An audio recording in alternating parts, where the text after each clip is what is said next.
What's going on YouTube? It's Tej back again with another video, and today with a little bit of a different setup. I do apologize in advance. I am on the road celebrating my anniversary with my girlfriend, so a little bit of a different look here, but I do want to preview this upcoming weekend's divisional round games. I think it's going to be an awesome weekend of football. Hopefully you all are excited. Be sure to leave me your picks against the spread, but also tell me who you think ultimately wins outright this upcoming weekend. Love to hear your thoughts and predictions down below in the comment section. Let's go ahead and kick things off. We start about the Jacksonville Jaguars taking on the Kansas City Chiefs. This game is at Arrowhead on Saturday afternoon. Off the rip, I'll take the Jags. 8.5 points of playoff football is tough. You know, Chiefs defense has been, I guess a little bit better over the last couple of weeks. They've still been able to make some plays. Feels like Karlaftis is making some steps forward as a pass rusher. Chris Jones, I figure will have a pretty good game. I'm interested to see what his betting prop ultimately looks like. But that being said, Kansas City, I do think wins this game outright. And once I get you my lock of the week, they will be featured in that. It's going to be a little Saturday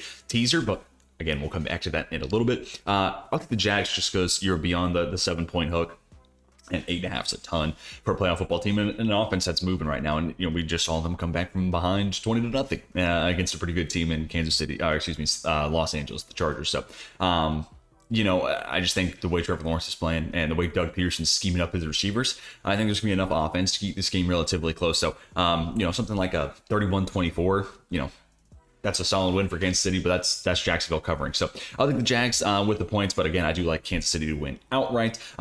Travis Kelce, I really like his props in here from a betting perspective, just because, the volume's going to be there. And also you look at what the Jags linebackers have done this year. Devin Lloyd, kind of a hot start, tapered off a little bit later on. Chad Muma, I think he does a lot of good stuff moving forward, but in coverage, it's not necessarily the greatest. You say Lucan is a pretty good athletic, rangy linebacker, but I still think Travis Kelce has a good day. It'll depend, of course, the value on the props. If he's like over 6.5, but it's minus 155, don't touch it. But if over 6.5 catches gets you plus money, I think that's a worthy play. And anytime touchdown scoring prop could certainly be in play as well for Kelce. Next up, we get the Eagles and the Giants. This is going to be the other part of my little teaser for the lock of the week. The Giants are scrappy, but I think last week was their win, was their big win to, kind of cap off the season. I'll take Philadelphia to be able to cover now. I know it's just saying 8.5's a little too much. I think the Jags, versus the Giants, I trust the Jags offense a little bit more. Also, there's just naturally more to work with there, right? Like Trevor Lawrence versus Daniel Jones, which, I don't want to bag on Daniel Jones too much because he is coming off one of the best games I've seen him play in his career. So, I think that's hard to replicate 2 weeks in a row, right? Minnesota is one of those teams where the point differential doesn't really match up with the record. The Eagles, outside of the 2 games Jalen Hurts did not play in, their point differential and how they've been dominating teams when Hurts is in the lineup is truly reflective of how good this team is. And that's the reason they're the number 1 seed, right? So I just think Philadelphia is a substantial step up. Where this game does get kind of interesting, and where the 7.5 points, maybe you do lean Giants because you're beyond that field goal hook. Third time these 2 teams have played, but really only the second, which is, it again gives me more confidence to take the Eagles here because week 18, you saw Jalen Hurts, but he was, first game back, trying to, kick off the rust. The Giants weren't playing anybody who was impactful. No starters were playing in that game, so yeah, the Eagles played some starters, and maybe that gives the Giants a little bit of an advantage. But this is truly, really the only second meeting between these 2 teams when it comes to full strength. But Hurts is going to be a huge impact in this one. He was a little rusty in week 18. Then you get the bye week. So was he able to shake off that rust with another week of practice, getting out there, being with his guys, or game action? It moves at a different speed, right? It's just a different beast. So does he come out and start this game slow? The Giants have not necessarily been a team that has a ton of success on scripted plays. They're a team that I tend to, when it comes from a betting perspective, I like them later in games versus betting them early, like a first half spread. I tend to lean towards them in the second half spread. But that said, I'm fascinated to see what Hurts looks like in the first quarter, right? Because I think that'll give us a good indicator of where this game might end up going. I think Hurts comes out swinging. Now, this is also tough because all year long, preseason, I was saying, Philadelphia's going to be this 13, 14 win team. They're going to lose their first game. If it was somebody other than the Giants, I'd certainly, lean in on that. I'd continue through with my preseason prediction, but the Giants, I've said this a number of times, there's no team that surprises me that they're in the playoffs more than the Giants, them in Seattle. And Seattle's no longer participating, right? So there's no team that surprises me in the divisional round more than the New York Giants. So I'm going to trust what we saw throughout the regular season, that Jalen Hurts is legitimate MVP caliber type of quarterback. A.J. Brown, Devonta Smith, those guys will make big plays. And also I like that defense too, right? Like you look at the Minnesota Vikings last week, and they play such a soft coverage shell. And it's a lot of what Jonathan Gannon wants to do. But like I said in my review video, if you missed that up on the channel already, but you look at what the Ravens did against Cincinnati. Yeah, they're playing soft, deep coverage, trying to keep the ball in front of them. But they have athletes. They have dudes who can swarm the football. Minnesota's old and slow on the defensive side. So when they dump it off to Saquon Barkley, it's 8 yards before somebody's touching him. I think this Philadelphia team has enough athletes and enough speed to be able to go, if they do want to play that soft conservative and the Giants want to attack that underbelly of that soft defense, I think the Eagles will be able to rally, make some plays, stop them short, before it's, an 8-yard pickup, second and 2, easy pickup there for the Giants. Felt like we saw that a ton last week against Minnesota. So I think the Eagles defense is in a better position to slow that down. But again, also it's just tough for the Giants to replicate how well they played last week, 2 weeks in a row, especially against a team that I think their point differential matches up with their record a lot more than Minnesota. So I'm going to take the Eagles people to cover here. I'm also definitely keeping an eye on the Dallas Goedert prop. Now, granted, because of TJ Hawkinson's week, I know these numbers are going to be inflated, so I'll have to wait and see what the lines look like once they're official. But, catches for TJ Hawkinson, yards for last week made me a decent amount of money, and I think Dallas Goedert's an even better tight end. So I will certainly take that. The only thing that might take away from that is the fact there's so much around him, right? Like there's Devonta Smith you got to feed. There's an A.J. Brown you got to make sure he gets touches.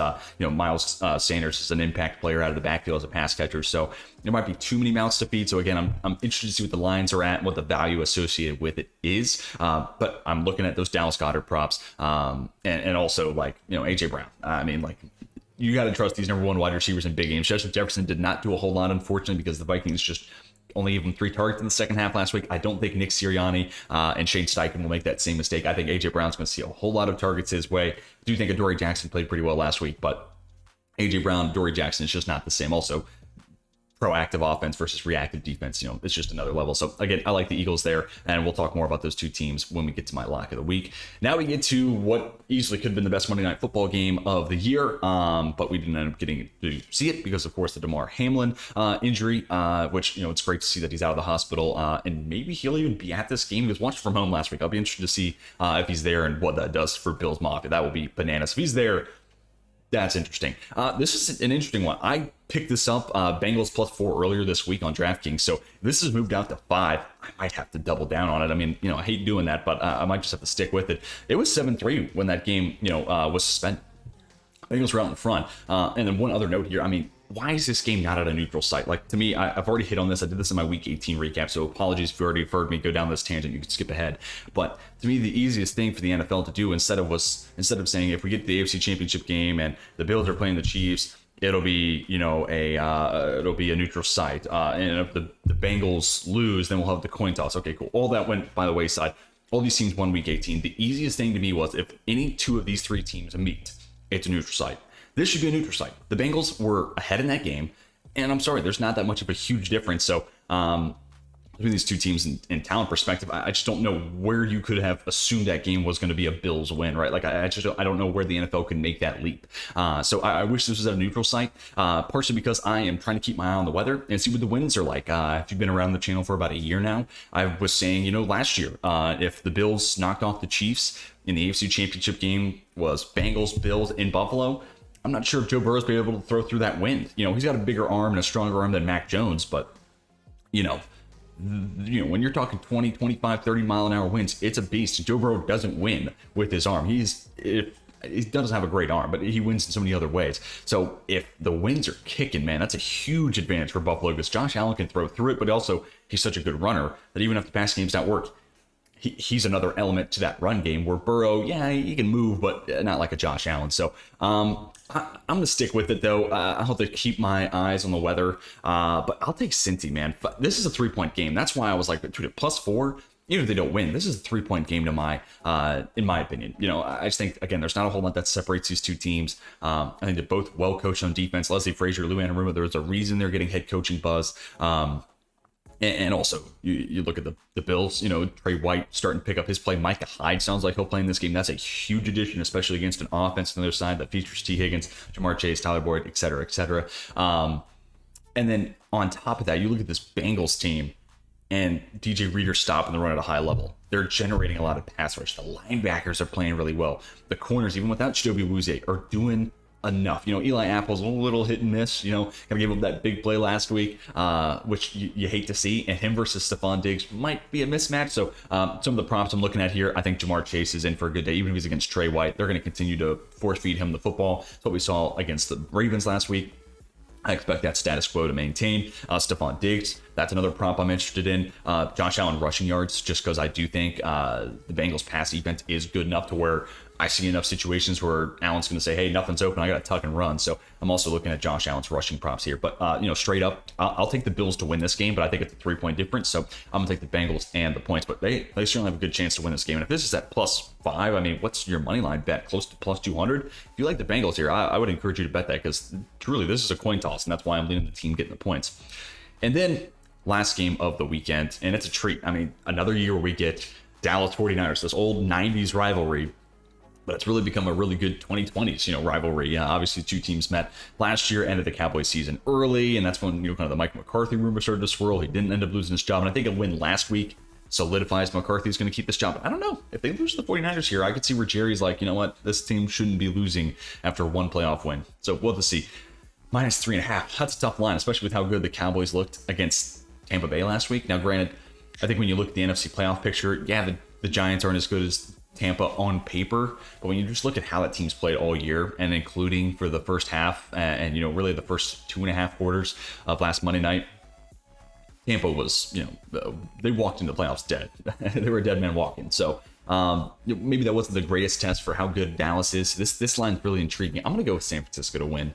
I think I'm going to win and cover. That 3-point line is tough because you're talking the other side of the field goal hook, but I just see too much firepower on that San Francisco team. And plus, they've been able to get the ball out of Purdy's hands pretty quick. And I mentioned this in the review show earlier this week. Dude, Brandon Ayuk, every catch he had last week, there was no one around him for 5-something yards. I mean, that dude was schemed open beyond all belief. Kyle Shanahan, I think, can do the same thing. And I think San Francisco is going to attack that number 2 corner spot for Dallas. And also the Cowboys pass rush has dissipated a little bit over the course of the season. So, Tampa had Ryan Jensen come back. I thought that might make enough of a difference. But all in all, that offensive line hasn't been super impressive this year. This San Francisco team, I was worried about it coming into the year, but I think Aaron Banks has been playing some good football. Mike McGlinchey might be at an advantage where, if Micah Parsons is lined up against Mike McGlinchey, that could be a one-on-one that Dallas really tries to exploit and tries to, find that edge, that keeps Dallas in this one. But also on the other side of the ball, like Tyron Smith, Jason Peters getting up there in age, how they, hold up against a Nick Bosa in specific. You look at the strength Nick Bosa can play with, but also the power. That feels like it could present a pretty tough matchup there for Tyron Smith. So I'm watching both these, defensive player of the year candidates, Micah Parsons, Nick Bosa. I think they both could be in for huge days. I'd love to know what their sack props are going to be at. Could be some value there. But again, I just think San Francisco will be able to run the ball efficient enough, get the ball out of Purdy's hands quick enough, attack that number 2 corner spot, and generate enough offense. I think Debo also is just, it feels like that guy always plays well against Dallas too. So he's a tank. He's a force to be reckoned with. I think he'll have a big game. So I'm interested to see what his rushing yards prop looks like. If it's in the mid-30s, then I'm jumping all over that. Also his receiving yard prop could be interesting. Anytime touchdown score, obviously live as well. And then Kittle. Kittle and Purdy have had a great chemistry. And you look at the Dallas linebacking core, and it's not necessarily their strength, right? Like Anthony Barr, Leighton Vander Esch, not necessarily the best players on that side of the ball. So Kittle and Debo are 2 players in specific I'm keeping my eye on when it comes to props. On the other side, CeeDee Lamb, obviously that's a prop I'm going to continue to look at. Obviously, the catch prop didn't hit last week. He only had 4 catches. But, San Francisco, not necessarily a team that defends the slot all that well. And, I'm predicting San Francisco to win. I do anticipate Dallas going to have to chuck it around the yard a decent bit. So, therefore, more pass attempts. That means good things to come for CeeDee Lamb. So, I'm looking at all 3 of those players props. But when it comes to 3.5, give me San Francisco. And then let me end off the video with my lock of the week. This is when I try to give back to y'all, make you some free money in exchange for you watching this video. Hit the like button if you enjoyed, subscribe if you're new. Again, comment your favorite plays for the weekend. But my lock of the week is going to be a little Saturday teaser. We're going to start off the weekend on a positive note. We're going to take the Chiefs down to 2.5, so you're right there in front of that field goal hook. And we're going to take the Eagles down to 1.5. So you're shaving off 6 points for both those favorites and both the 1Cs, right? We're taking the 1Cs. We're being chalk here, but you're getting the Chiefs under a field goal, which anytime you can get that, is a valuable play. And then the Eagles against the New York Giants, who again, the team that surprises me that they're in this round the most is the New York Giants. So Eagles by 1.5. Yeah, I like Philadelphia there. So that's my lock of the week. Hopefully it makes you guys some big money. Put the house on it. Don't actually, but anyways, that is going to do it for this episode of the Hurry Up Offense. Apologies, it's just me this week, and it's a bit of a different setup, but I am traveling. I'm on the road. So I do hope that you enjoyed today's video. And until next time, my name is Tej. I'm signing off.